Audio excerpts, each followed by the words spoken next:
Hello and welcome to what is going to be a nice, relaxing episode of Project Makeover. I have a few things in the works with the car right now, a couple projects that are pending, I have parts on the way, and there's so much in the works right now I didn't have enough content for a full episode because it would just be a total scatterbrained mess. So I figured I would take a step back and we could go back to the beginnings of this project. I wanted to talk about how a project like this even came to be in the first place. And to do that, I need to take you back through a little bit of my car history. So a couple episodes ago, you met my partner in crime, my husband. He and I have been together for a very long time, and we met through car stuff. Like, we met at a car meet. He and I installed coilovers together on the first night we had ever met each other. And it's just been non-stop car projects since then. And I jokingly call him my CEO, my Chief Enabling Officer, because whenever I have a dumb car idea, he's not there to pump the brakes like most spouses would. Instead, he is just full steam ahead. He'll do purchasing research, tell me where the closest one is, get it shipping aligned, or we'll try and go trail it, or we'll fly up and drive it back if it's drivable. We get ourselves into all sorts of stupid car situations. But that wasn't always the case. We didn't have the resources or the time to dedicate to car projects, so it started off relatively mildly. The first fun thing we ever bought together was an NC Miata that we still have. That car is near and dear to my heart, and you will pry it out of my cold, dead hands before I sell it. I love that car. We've had it since 2010 and have since turned it into a track rat. It is now just solely track duty, and it's the best track car ever. I adore that thing to pieces. After the Miata, I bought a 2012 blue two-door Golf R. And I had that for a year and a half and got kind of bored with it, to be honest. And I mentioned that I had always wanted an E46 M3, but wasn't really attached to all the maintenance that everybody always kind of pissed and moaned about. Not that I was scared of doing it, but I just didn't know if I had the time to do all that because I was in school. I had a full-time job. I didn't want to be attached to a car that was just going to break at a moment's notice because everybody always made it sound like they were made out of glass, which, spoiler alert, they're not. So, a lot of back and forth. He encouraged me to get my dream car, a Laguna Seca Blue E46 M3. I still have it. I still love it. I did a full top to bottom restoration on that car very recently. I'll get into that in another video. It's probably gonna be a longer video. I've done a lot of work to that thing and I just love it. I think our first big car project there was a flooded Mazda Speed 3, a Gen 1 Mazda Speed 3 that had been flooded in Orlando, and motor had popped, and it looked like the interior hadn't gotten too bad, but it was more or less just a rolling chassis that came with a broken motor. So we trailered that home and we pulled it apart, and that was the first time we had ever done an engine rebuild. So we had put forged rods and pistons, totally rebuilt the head. We actually had to get the block bored out because when it flooded, it bent one of the rods and kind of scored the block. So we had to get that bored out. So it was technically, I think it was technically a 2.4 liter Miata by the time we were done, or Miata. I think it was technically a 2.4 liter Mazda Speed 3 by the time we were done with it. So after the Mazda Speed 3, then we got Brandon's first ever M Coupe. He had wanted one of those cars forever. His dad had one when he was a teenager, very briefly, and he's just lusted after one ever since. So he bought a black S52 M Coupe and loved that thing. He had that for a couple years and sold it. After that, he had an Audi A4 Avant, which was really cool. Wasn't wasn't the best handling car, but it was quite striking and roomy. It was a good car. It was surprisingly fast for what it was. Couldn't really complain. After the Audi, he sold that. Oh, and he got a BMW R9T. And while his whole car story was going on, we've been tracking our car now for about a decade. And we always share the NC, and I decided that, hey, maybe I'd just get my own track car, let him have the NC. I'd get maybe like an NB or something, build that up, turn that into a track car. So I bought an NB that only needed an alternator, and long story short, it had a lot more wrong with it than that. Head gasket was blown, head was warped, so I had to replace the head gasket, actually get the head decked since it was warped. I had to rebuild the whole top end and replace the alternator. Yeah, so that turned into more of a project than I thought, and the exterior on that thing was in absolute dog shit condition. So thankfully it was single stage paint, so I was able to shine it up. Compared to how it was, I was able to shine it up relatively well. But that car was kind of turning into something that was going to be more expensive than I wanted to get into for a track toy. To get the kind of power I wanted, it was just getting kind of complicated, which I know sounds dumb because it's a Miata, but that brought on another idea that nobody was there to pump the brakes on because he and I just feed off of each other's madness. And that was, how about an E46 M3 Track Car? So we found one. It was an SMG, but for track use, who gives a shit? SMG is totally fine. So we got that for a really good deal and decided to turn that into a track car. That also turned into more of a project than I anticipated. The car came from Minnesota, and despite claiming to have been garage kept its whole life, everything on the engine was rust-free. Everything on the suspension, especially the rear, was just falling apart. The actual Y-brace did fall apart when I took it off. I pulled it off and the Y-brace just like, boop, totally broke in half. That was garbage. God, I did so much. Replaced the entire suspension bushings. The hard brake lines were actually rusted through, so I got to hand bend new brake lines because buying new ones from the factory were crazy expensive and that wasn't worth it to me. It's just tube, how hard can it be?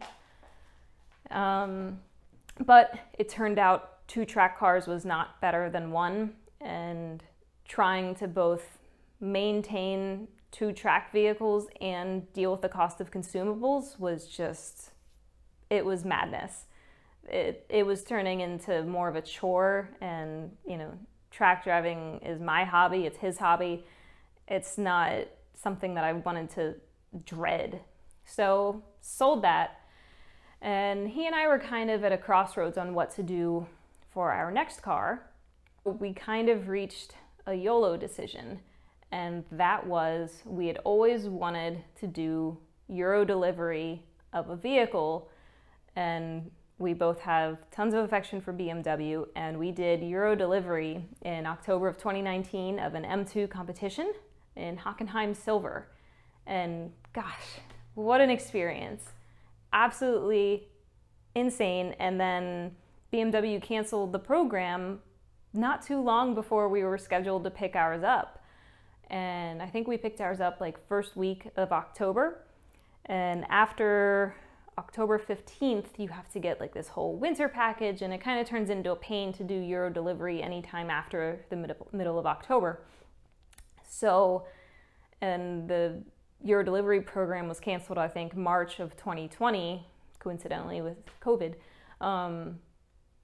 So we were kind of the last people to get in for European delivery. There weren't too many deliveries after the one we got, and that M2 was great. It was really fantastic car, but like most cars, you can't keep them forever, except for the Miata.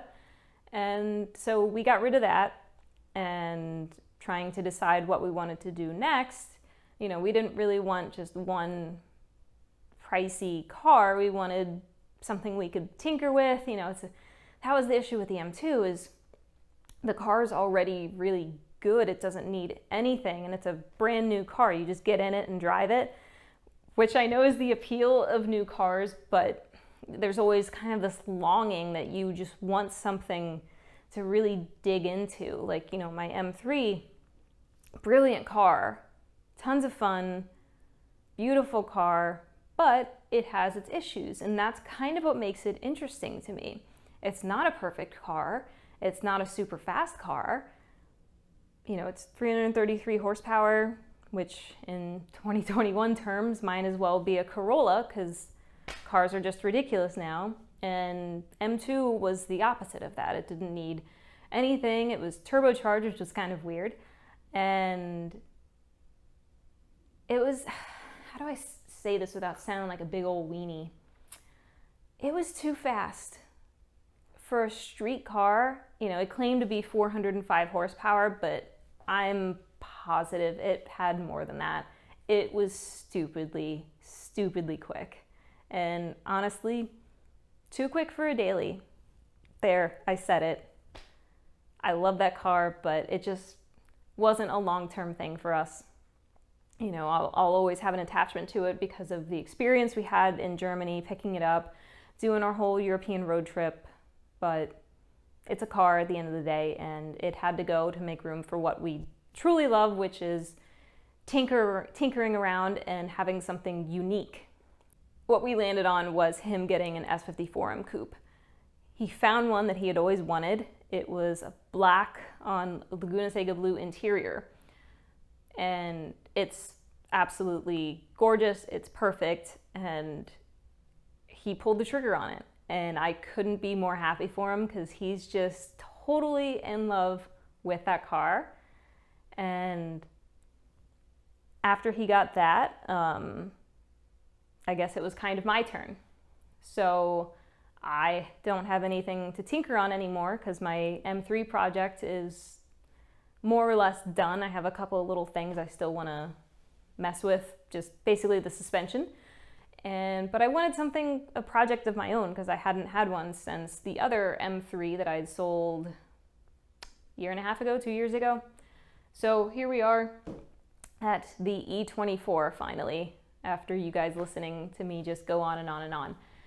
So E24 came about through a car auction website. Not like a bring a trailer type auction, more like an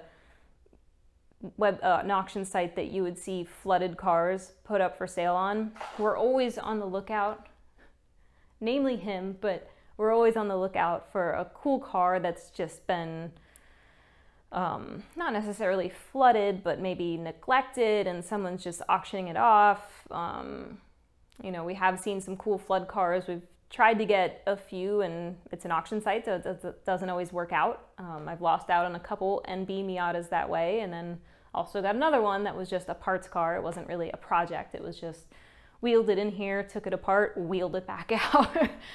So this one was on that website. Now, the problem with these auction websites like those is they're used to dealing with salvaged cars and stuff like that, so the pictures aren't ever very good.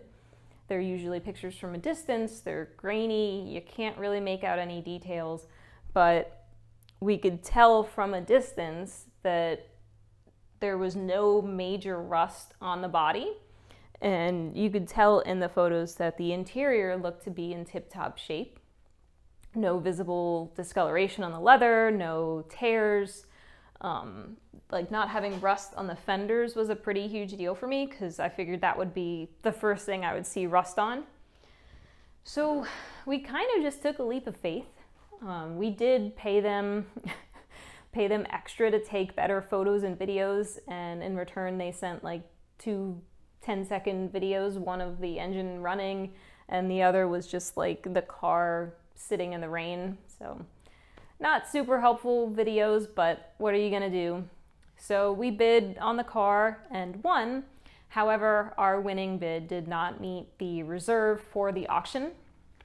And we were like, oh, okay, you know, either the seller's gonna reach out and say that, he accepts or they'll counter or whatever.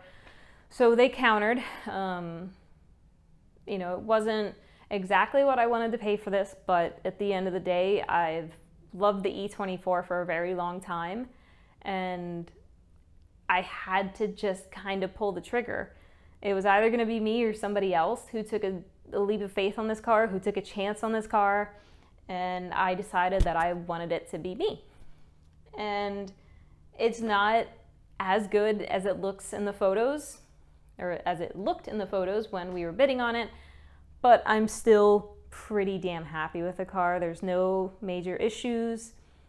You know, most importantly for me in the beginning was just getting the engine firing on all 6 cylinders, because I wanted to make sure there wasn't anything catastrophic going on. I wanted to make sure I wasn't going to have to pull a motor and do a tear down. I've had to do that a few times now, so I just kind of am expecting it at this point. So as far as engine work is concerned, it could not be any easier to get this thing up and running again.